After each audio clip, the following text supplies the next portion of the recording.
যে স্টুডেন্টকে পড়া উচিত। এবার বেশিরভাগ স্টুডেন্টের মনে এই প্রশ্ন, আমরা স্যার কতক্ষণ পড়বো? আর এই মুহূর্তে পরীক্ষা দোরগোড়ায় আমরা দাঁড়িয়ে আছি। ১.৫ মাস পর পরীক্ষা। আমরা প্রিপারেশনটা নেবো কিভাবে?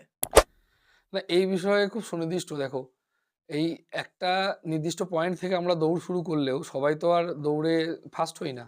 একদমই না। ফলে প্রত্যেকের প্রস্তুতিও যেমন ভিন্ন থাকবে, প্রত্যেকের রিভিশনও ভিন্ন থাকবে, প্রত্যেকের নিজের মতো করে গোছানোটাও ভিন্ন থাকবে। তো যে যেটা পারছে, যার যেটা বেস্ট লেভেল, যেটাতে সে সব থেকে বেশি মানে সেই জিনিসটাকে যে সব থেকে বেশি রপ্ত করতে পারবে, সেই ততটা টাইমই তাকে পড়া করা উচিত।